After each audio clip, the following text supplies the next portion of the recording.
আল্লাহ নবী সাল্লাল্লাহু আলাইহি ওয়াসাল্লাম ইরশাদ করেছেন, কেউ যদি আখিরাত পেতে চায় আর নিজের কবরকে জান্নাতের বাগান বানাতে চায় তো তার উচিত হবে সে যাতে দুনিয়াকে ছেড়ে দেয়, দুনিয়ার মোহ ভালোবাসা থেকে যাতে বেরিয়ে আসে।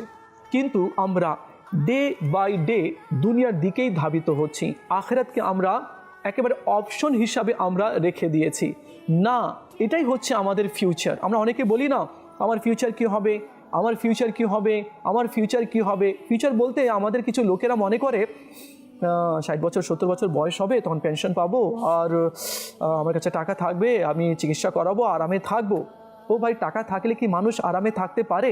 হ্যাঁ, অসুস্থ হয়ে বেডে পড়ে রয়েছে, করছে, যন্ত্রণা, মাথা ব্যথা, পেটে ব্যথা, কিডনির সমস্যা, বুক ব্যথা করছে, বুক ধরপড় করছে, টাকা আছে। এটা কি ফিউচার? ফিউচার হচ্ছে আখিরাত, ফিউচার হচ্ছে হাসরের ময়দান, ফিউচার হচ্ছে কবর। কি আমার কবরটা কি ভালো হবে? আমি কি কবরে ভালোভাবে থাকতে পারবো? আমাদের ফিউচার হচ্ছে জান্নাত। আমরা যদি আমল করি তাহলে আমরা জান্নাতে আরামে থাকতে পারবো।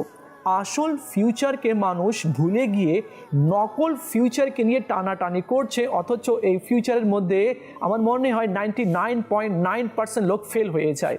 ফিউচার, আরে বিরুদ্ধ হলে এটা কাজে আসবে, ওটা কাজে আসবে, কোনো কাজে আসে না, কোনো কাজে আসে না। এমনকি ছেলেরা এই ধন সম্পদ নিয়ে বাবাকে রাস্তাতে বা ওল্ড হাউসে রেখে দেয়। কালকে কি হবে, পরশু কি হবে আমরা জানি না। ভাগ্য তো আল্লাহ তাআলা বানায়, ভাগ্য পরিবর্তন আল্লাহ তাআলা করে। আমরা মনে করছি আজ থেকে 20 বছর পরে আমি এভাবে থাকবো। আরে ভাই, কালকের খবর নেই, আর 20 বছর আমি এভাবে থাকবো, এটা করব, ওটা করব। না, ভুল এটা। আমাদেরকে এগুলো থেকে বেরিয়ে আসতে হবে। আরেকটা কথা আমি আপনাকে বলি, দেখুন তো ইসলামী ভাইরা, আপনি যে বাড়িতে আছেন একটু চিন্তা করুন।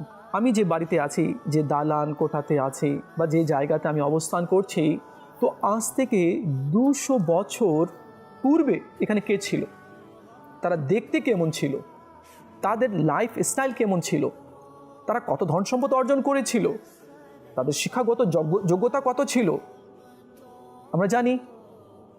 আমরা জানি না। অথচ এই বাড়িতে তারা ছিল বা এই জমিনে তারা ছিল, আমরা জানি না। আচ্ছা, ঠিক আছে, তাহলে এখন তারা কোথায়?